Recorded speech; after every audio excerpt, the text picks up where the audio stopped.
She called me crying, "Mom, we sold your house. We desperately needed the money." That act, her betrayal, made me swallow my humiliation and the secret I'd been keeping for months. I was ice cold, and all I could say was, "Funny, because that house was never legally mine." The silence on the other end said it all. And what happened after she found out? It shocked the angry buyer and my son-in-law Liam. This is my confession.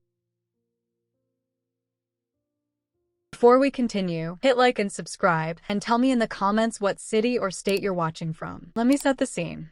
I'm Helena, 45 years old, and until 6 months ago, I was just another middle-aged woman whose biggest problem was a leaky faucet.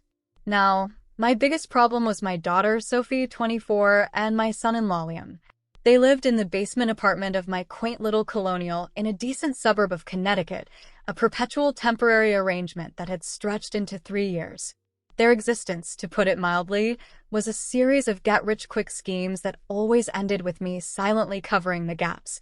Sophie, my sweet girl, had become alarmingly adept at parroting Liam's excuses and his thinly veiled disdain for my bourgeois stability. Lately, the air in my home, which I still stubbornly called mine, had grown thick with an unsettling pressure. It started subtly. Sophie would leave articles about the declining housing market on the kitchen counter, or Liam would launch into passionate monologues about how liquid assets were the future, not a burdensome, decaying structure. Sophie, my own flesh and blood, started referring to my beautiful mortgage-free home as a massive old lady investment mistake. "Mom," Sophie said one Tuesday morning, leaning against the kitchen island, batting her eyelashes just like she did when she wanted a new car at 16. "Liam has this incredible opportunity. A chance to invest in an app that tracks artisanal coffee trends. It's huge, but we need capital. It just makes sense for you to sell this house. Honestly, it's a fardel for you to maintain." A fardel. I smiled sweetly, stirring my tea. "Sophie, darling, that word means a burden or a pack. Is that what you think of my home?" She blushed, a flicker of guilt crossing her face, quickly replaced by indignation. "No, Mom, I mean, it ties up your money. You could be living free, traveling. Liam and I would manage the investment for you." That was the moment I stopped being a naive mother and started being a strategist. I saw the pure, unadulterated greed in their eyes, the entitlement that made them believe my life, my assets, were merely obstacles to their immediate gratification. It wasn't about me traveling. It was about funding Liam's next flop without having to earn it. That day, 6 months before the actual betrayal, I made my move. I called Mr. Collins, a sharp, quietly brilliant estate lawyer I'd used years ago for a minor property dispute. I didn't tell him I suspected fraud. I told him I wanted the most bulletproof way to protect my assets from unforeseen legal complications. 2 weeks later, the deed to my home was silently transferred from Helena Davies to a new entity, the Sentinel LLC, a limited liability company structured as a trust, with me as the sole private beneficiary and trustee. The name was my little internal joke. I was the sentinel, the watchman guarding the gate. I didn't change the name on the mailbox, the utility bills, or the insurance. To the world, and more importantly, to Sophie and Liam, I was still Helena, the benevolent homeowner. They continued their covert campaign, unaware that they were plotting against a ghost. It was deliciously, morbidly satisfying. I was living among my enemies, watching them dig their own grave, knowing the moment they struck, they wouldn't hit me, they'd hit air. I was waiting for them to make their fatal mistake. That Friday, I caught Sophie sneaking into my old mahogany desk, fishing around for papers. I pretended to be asleep on the couch. I heard the faint rustle of paper, a quiet gasp, and then the muffled sound of footsteps retreating to the basement. I opened one eye and smiled grimly. She had found it, the old, universally written power of attorney I had signed years ago when I had my hip replacement surgery, giving her limited authority to handle medical bills, long since revoked and expired.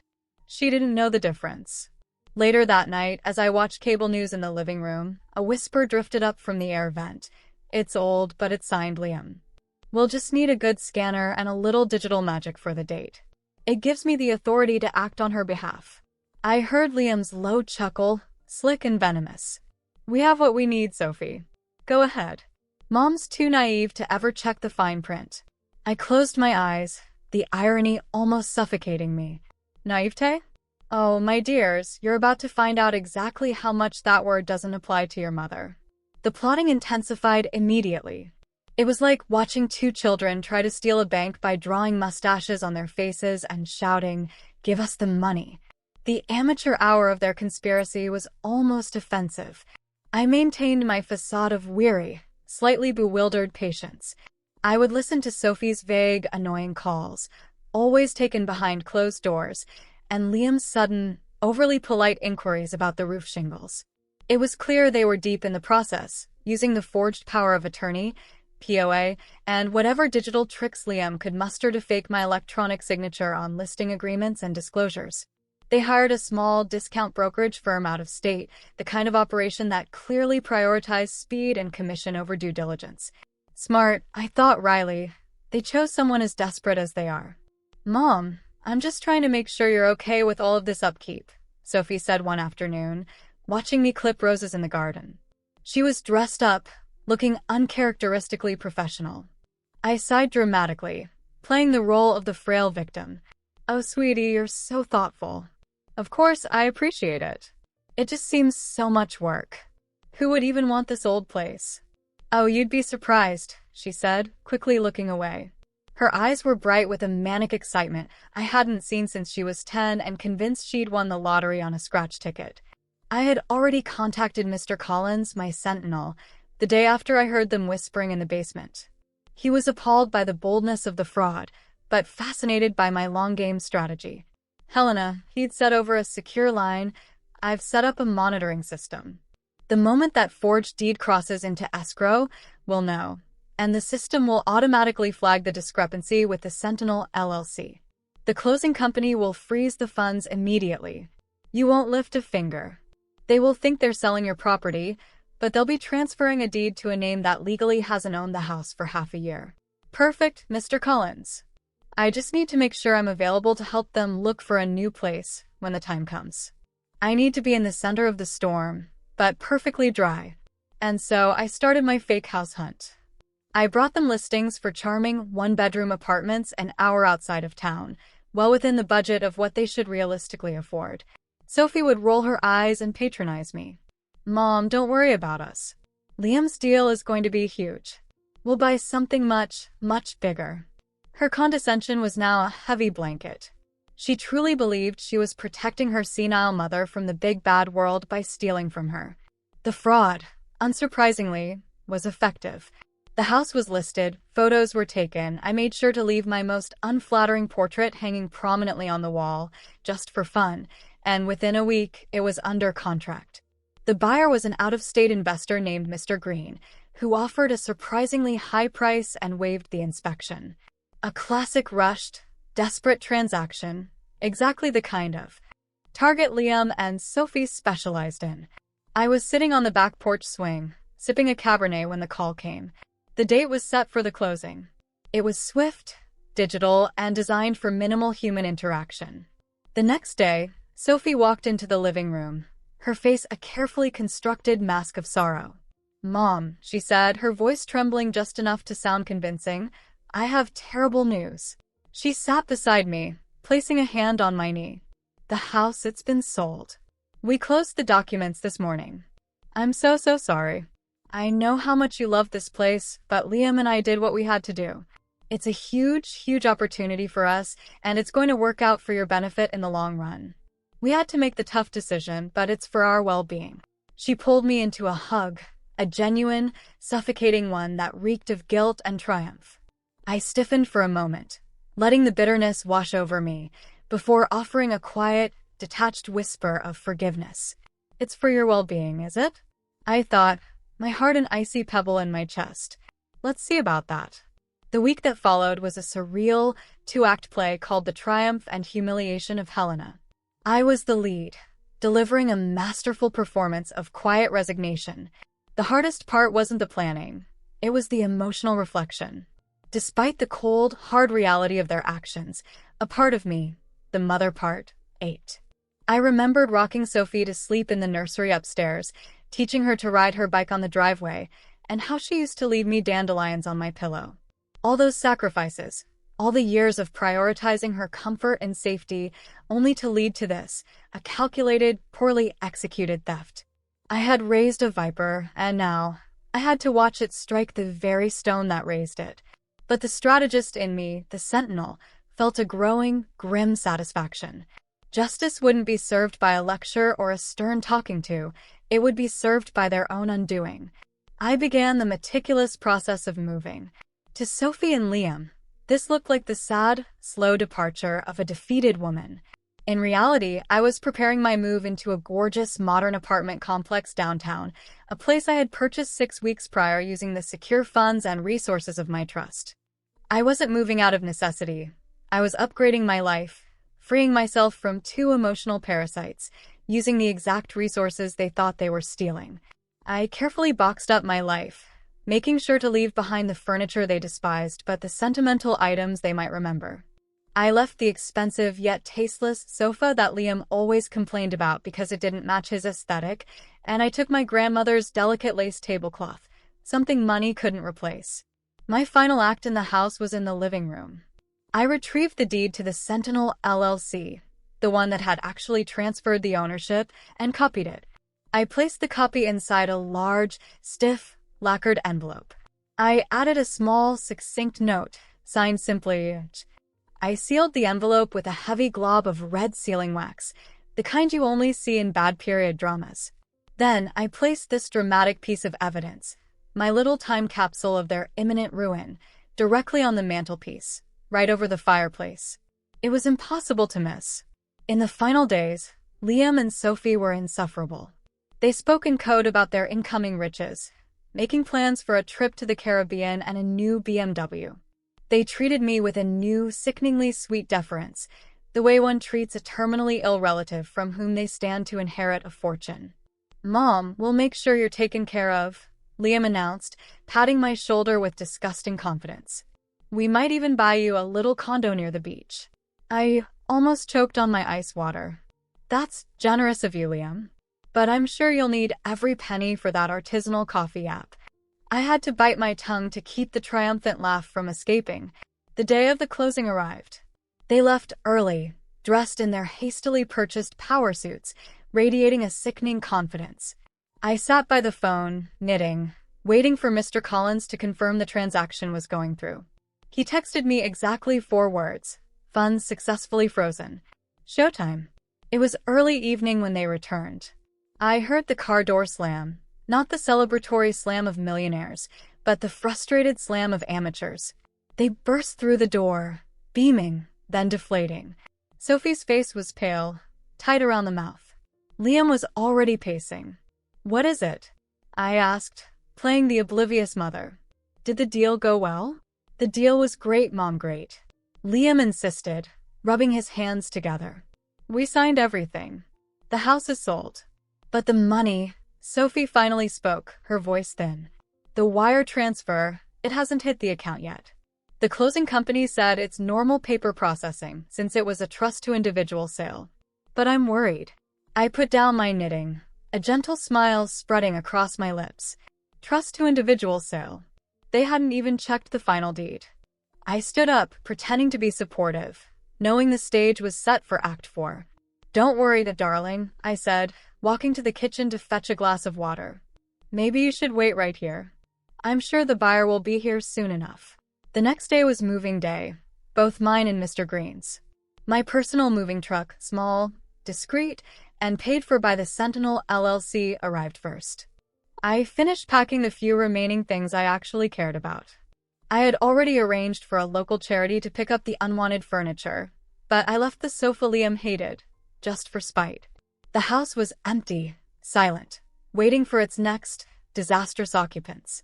I stepped out of the back door of the Colonial for the last time, not with a tearful goodbye, but with a feeling of profound, delicious liberation. The burdens I was leaving behind weren't just material. They were emotional, embodied by the 2 figures I heard bickering frantically inside. Sophie and Liam, despite the explicit instructions from the closing agent, were still in the house. Why? Because the money hadn't materialized, and they were desperate to cling to the physical property as proof of their success. I drove my SUV straight to my new apartment downtown. It was sleek, minimalist, and blessedly quiet. From my 10th floor balcony, I could see the city spread out below me, a view far superior to the suburban grass I was leaving behind. I called Mr. Collins to confirm my exit. "The stage is clear," I told him. "Let the curtain rise on the main event." The main event arrived half an hour later. I knew because I had left an old security camera feed active, pointed at the driveway, wired to a dummy account I could access remotely. A massive moving truck, the kind used by serious, wealthy professionals, pulled up. Behind it, a sleek black sedan. Out stepped Mr. Green, the buyer, a large man in an expensive suit, visibly annoyed. He wasn't the out-of-state investor they imagined. He was a serious lawyer from New York, impatient and clearly unhappy about the delay. He walked straight up to the front door and, finding it unlocked, because Sophie and Liam were too panicked to lock anything, he walked right in. I watched on my small screen as the scene unfolded. Sophie and Liam were standing in the empty living room, looking small and defeated. "Where are the keys?" Mr. Green demanded, his voice a low, dangerous rumble. "The closing was yesterday."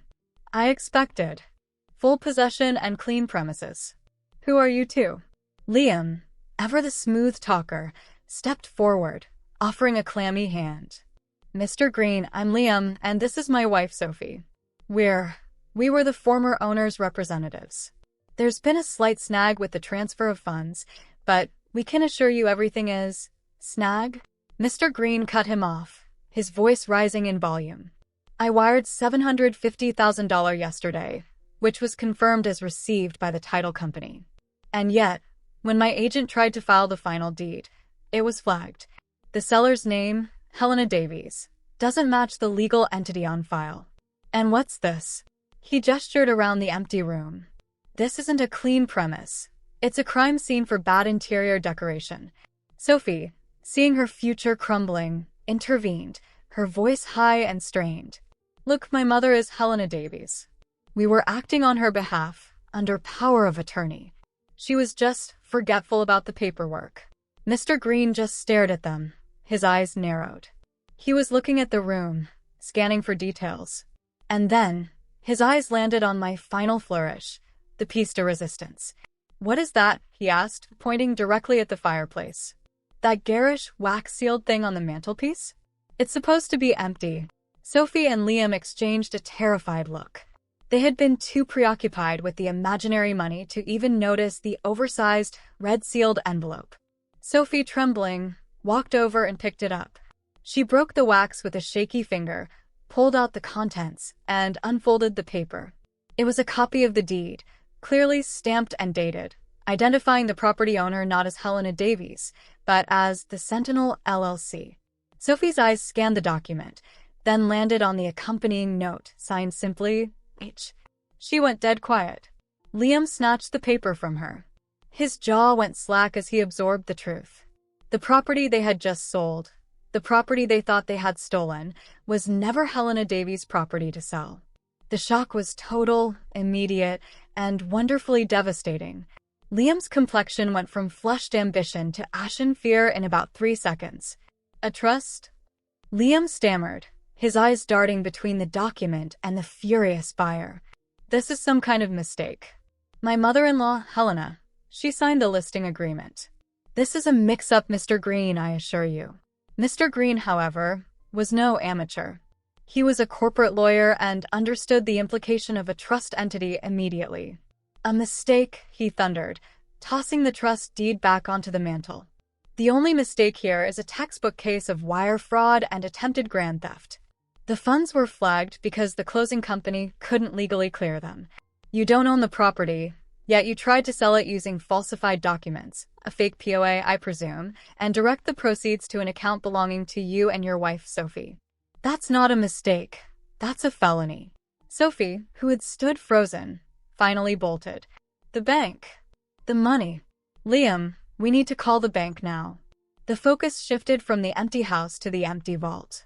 I watched on my screen as they scrambled out, leaving Mr. Green standing alone in the house he technically had a right to occupy, but not own. It was beautiful chaos. They raced to the local bank branch, which, by this point, was a completely pointless endeavor. As Mr. Collins had informed me, the moment the escrow agency tried to transfer the sale proceeds, which, ironically, were already held securely by the title company, the system had thrown up a massive, blazing red flag. When a private individual, Sophie Davies, attempts to accept a payment for a property that is legally held by a corporate entity, the Sentinel LLC, the trust, the financial compliance system screeched to a halt. The money hadn't just been delayed. The transfer had been blocked and esternata reversed. The closing was dead on arrival. I imagined the scene at the bank, their faces white as they stared at the zero balance, their hopes of luxury cars and artisanal coffee apps vanishing into the ether. They hadn't just failed to steal the house. They had created a massive liability. They had hired a broker, signed contracts, and caused the title company to expend resources. They were now financially indebted to the brokerage for the lost commission and, critically, to Mr. Green for the severe breach of contract and wasted time. The dream of becoming rich had instantly turned into a nightmare of insurmountable debt and legal jeopardy. I poured myself a glass of celebratory champagne in my quiet, luxurious apartment. The Sentinel had done its job. Suddenly, my small security feed showed Mr. Green outside the house again. He had finished his own research on the spot. He was no longer frustrated. He was incandescent with professional rage. He was on the phone, his voice echoing even through the camera's feed. "I need your fraud department on this immediately," he barked into the phone. "Yes, Mr. Green." Two individuals, a Sophie Davies and a Liam Davies.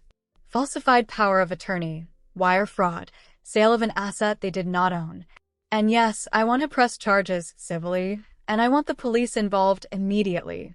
I am not wasting another second on these amateurs. He hung up, looking toward the driveway where Sophie and Liam had parked their beat-up sedan. He had shifted from being an annoyed buyer to being their prosecutor. The police arrived swiftly, drawn by the high dollar amount and the clear evidence of documentation fraud presented by Mr. Green. I watched the live feed from my quiet perch, feeling a strange mix of pity and cold satisfaction.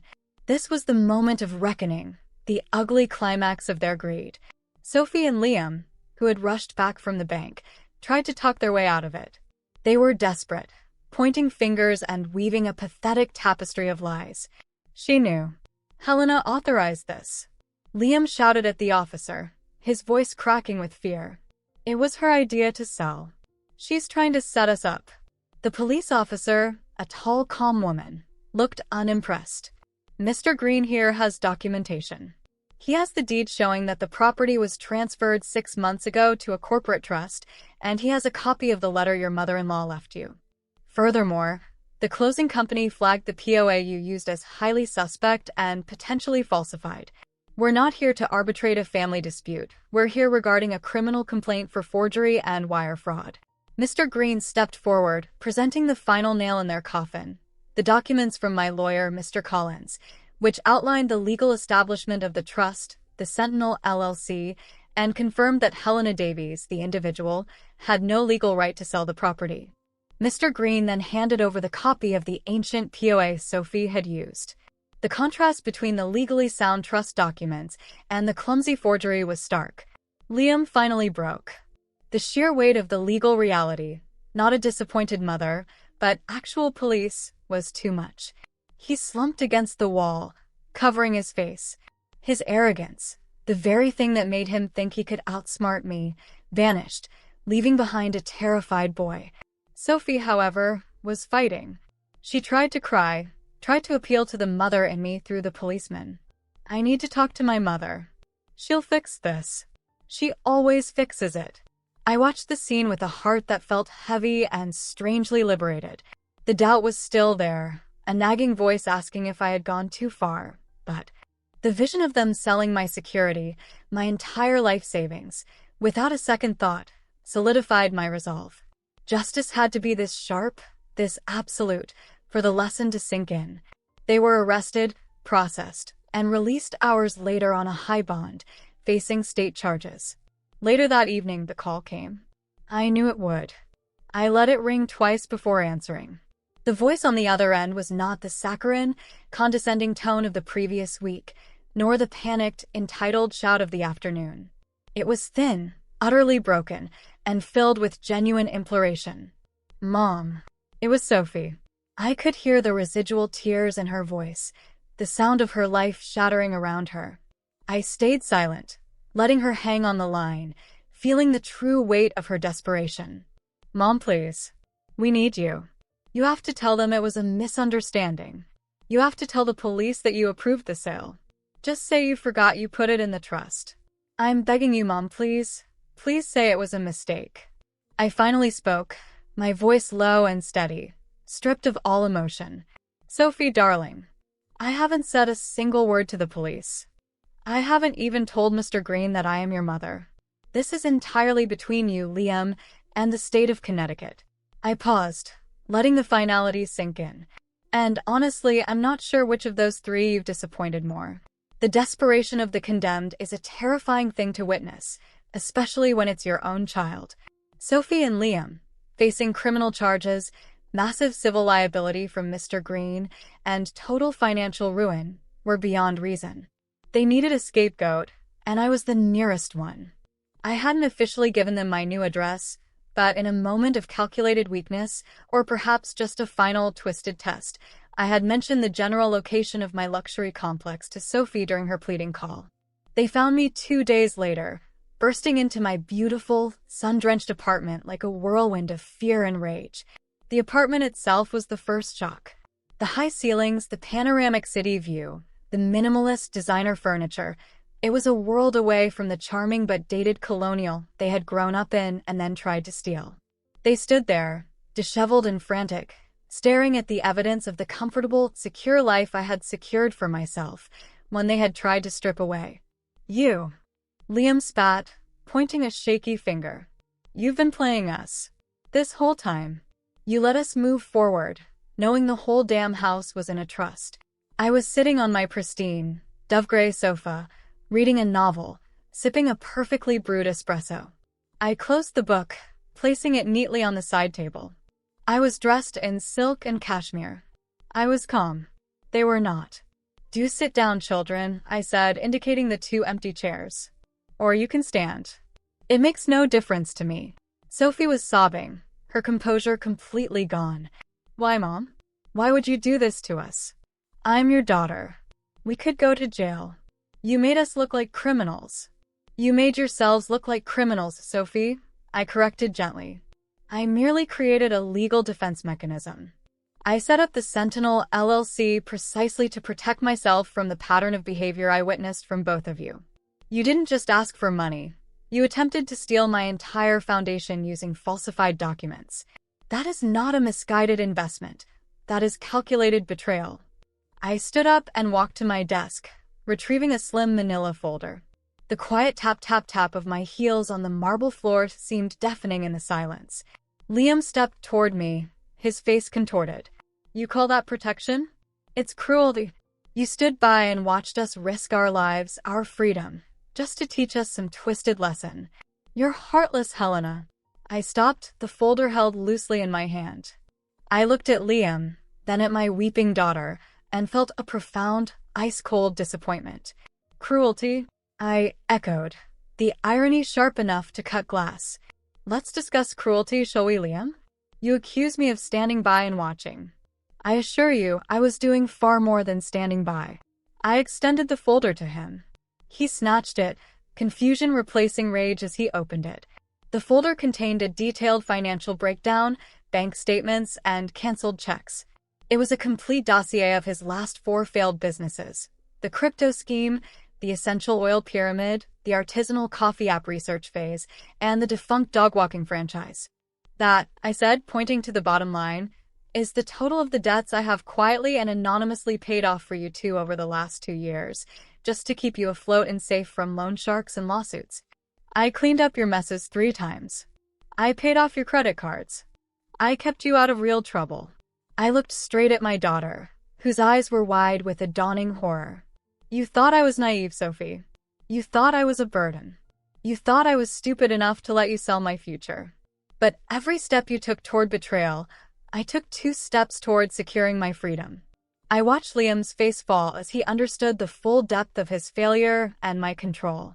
He wasn't just a thief. He was a spoiled child whose mother-in-law had been his secret bank. I retrieved the dossier. Cruel? No. This, my dear children, is the consequence of finally withdrawing the bank that enabled your destructive fantasy. The apartment fell silent, the sound of Sophie's residual sniffles the only noise. Liam stood defeated, the dossier a crumpled mess in his hand. They had come here seeking absolution or, failing that, vengeance. They found neither. They found a woman who had simply removed herself from the board. I took the opportunity in this moment of raw vulnerability to deliver my final, intelligent reflection on the whole affair. This was my sermon on the ironies of avarice. The name of the trust, I stated, walking over to my floor-to-ceiling windows to look out at the cityscape, is the Sentinel LLC. The Sentinel. A guard. A watchman. Did you ever wonder why I chose that name, Sophie? She shook her head, unable to speak, focused only on the crushing weight of the charges she faced. It wasn't a punishment, I continued, my voice measured and calm. It was a shield. The moment I realized your affection was conditional on my enabling your lifestyle, I knew I had to secure my life against you. The Sentinel wasn't there to stop you from living. It was there to stop you from consuming me entirely. I explained the mechanics of my preemptive defense.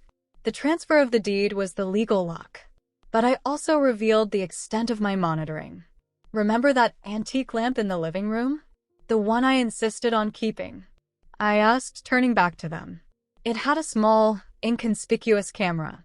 I saw the whole thing, Sophie. I saw you take the expired power of attorney from my desk. I watched you and Liam forge my signature on the tablet. I have the recordings of both of you discussing how stupid I was and how easy it would be to get away with the sale. Their faces were masterpieces of horror. They had not only failed to commit the crime, but they had diligently documented it for me. The irony was palpable. Their arrogance in believing they were smarter than me led them to use my own home as the setting for their documented conspiracy. I hadn't needed to lift a finger to gather evidence. Their own greed had supplied it. I didn't call the police, Sophie. Your fraudulent documents and your wire transaction, your own choices, triggered a state fraud alert when the deed failed to match the seller. You were undone by due diligence, not by me. The trust acted as the legal firewall. The Sentinel protected the house. I made it clear I did not expose them. They exposed themselves. The house, my financial security, my future, it was all perfectly safe, tucked away behind the impenetrable walls of the LLC. I received a text notification. Mr. Collins confirmed that Mr. Green, the astute buyer, had verified the legal standing of the Sentinel LLC. Recognizing that the property was legally not for sale and that I was the rightful, if protected, owner, he had immediately pivoted his entire legal action. He was no longer suing the property or the title company. He was concentrating his full fury and professional weight as a serious New York lawyer exclusively on Sophie and Liam for fraud, forgery, and the financial damages caused by their breach of contract. I looked at their defeated forms. The lesson was setting in, painful and absolute. The price of their greedy ambition was their freedom and their future. Mr. Green has requested a meeting. I informed them, my voice concluding the confession for this chapter.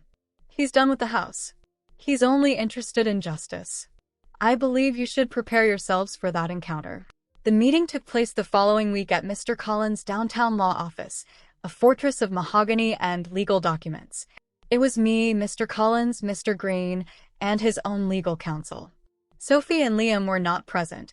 They were represented by a very harried public defender who was clearly drowning in the weight of the evidence I had unintentionally provided. Mr. Green was, to my surprise, respectful and even slightly admiring. He was annoyed by the ordeal but fascinated by the mechanism of the Sentinel LLC. Mrs. Davies, or should I say Sentinel, he said with a wry smile, extending his hand. Your defensive strategy is impeccable. Frankly, if you were my client, I'd be thrilled. You insulated yourself completely. I'm just a mother who was tired of being a walking ATM, Mr. Green, I replied, accepting his hand. The purpose of the meeting was twofold: for Mr. Green to confirm my lack of complicity, and for us to discuss the civil damages. Mr. Green was, above all, a businessman who wanted to minimize his losses and maximize the lesson for my daughter and son-in-law. "Here's my proposal," Mr. Green stated, pushing a document across the table. "I am withdrawing the massive civil claim I had prepared. I will accept a nominal settlement, enough to cover my legal fees and wasted time, let's say $10,000. The condition, however, is that both Sophie and Liam sign a legally binding document that states they will never attempt to contact you, your property, or your assets again, under penalty of severe legal action." "I want a clean break for you, Helena." Mr. Collins raised an eyebrow at me. I looked at the $10,000, a paltry sum compared to the $100,000 I could easily demand. But the clause about never attempting to contact me again was the true value. It was the price of my peace. "I accept the terms, Mr. Green," I said immediately. The financial loss was nothing. The emotional freedom was everything. "One critical point, Helena," Mr. Green added, his tone becoming somber. "I can withdraw my civil claims. But the state, the district attorney, they have their own case. Falsifying a power of attorney and attempting wire fraud are felonies. I have already provided the DA's office with the evidence of forgery. That case will proceed. There is nothing I can do to stop that." I nodded, my resolve firm. "I understand. They must face the consequences of their crime, not their mistake." The public defender, a nervous young woman named Ms. Reynolds, brought the documents to Sophie and Liam later that day in a separate meeting. Liam was immediately resistant, convinced I was trying to cheat them out of some future inheritance. Sophie, however, had broken. The fear of prison, the shame, and the realization of how utterly they had miscalculated their mother's intelligence finally pierced through her entitlement. I heard the details later from Mr. Collins. Liam raged, but Sophie signed first. She had understood that this agreement was their only way to avoid absolute financial destruction, and that by signing, they might get a slightly less severe sentence in the criminal case. As Sophie put the pen to the final line, she paused and looked up at Ms. Reynolds, the lawyer. Did she even ask about me?" "She asked for one thing, Sophie," the lawyer replied, pointing to the non-contact clause. "A permanent, clean distance." The signing was done. The agreement was legally filed. Sophie and Liam lost access to any future help from the one person who had secretly propped up their lives for years. The process of justice had been cruel, but it was complete. The story doesn't end with a gavel strike or a handshake. It ends months later, in the quiet, reflective aftermath of a destroyed family dynamic. Sophie and Liam's criminal case concluded with a plea deal. Given the complexity of the trust and the fact that the wire transfer was successfully reversed, they avoided prison time. They were sentenced to 5 years of supervised probation, extensive community service, and mandatory financial literacy classes. They lost everything they thought they had: their savings, their credit, and eventually each other. Liam, blaming Sophie's initial emotional reaction, left her soon after the sentencing. They divorced quietly, two conspirators who turned on one another when the loot turned out to be fictional. The house, my dear Colonial, remains safe and secure under the Sentinel LLC. It is now being rented out, a steady, secure income stream that funds my very comfortable new life. I visit my new apartment's roof garden often, enjoying the freedom that comes with knowing my safety is no longer dependent on the unpredictable morality of others. The pain remains, a dull ache where the fierce love for my daughter used to be. But the anger is gone, replaced by a deep, melancholy sadness for the person Sophie might have been. The irony of their downfall is that they are now forced into the kind of honest, low-paying work they once scoffed at, the kind of labor that requires them to be accountable every single day. I had one final, involuntary encounter with Sophie a few weeks ago. I was downtown, enjoying a quiet Sunday morning coffee at a small cafe near a bus route. I looked up and saw her. She was wearing a cheap, too-large uniform, serving coffee at the counter. Not artisanal, not tracked by an app, just basic, honest coffee. She didn't see me. She was tired, her posture slumped, the youthful arrogance completely leached from her face. I watched her for a few minutes. She was being corrected by a manager, and she simply nodded, accepting the discipline. The entitlement was gone. The hard, cold reality of earning a living and facing consequences had finally set in. I didn't call her name. I didn't approach. I simply watched, a mother observing her child from behind a sheet of glass, separated by the consequences of her own choices. I finished my coffee, left a generous tip for the girl serving me, and walked out. I had always known that for the lesson to be learned, the cost had to be real, painful, and absolute. I didn't want a public fight. I wanted permanent security and an indelible education for my daughter. I achieved both. The peace I feel now is the peace of a fortress that withstood the siege.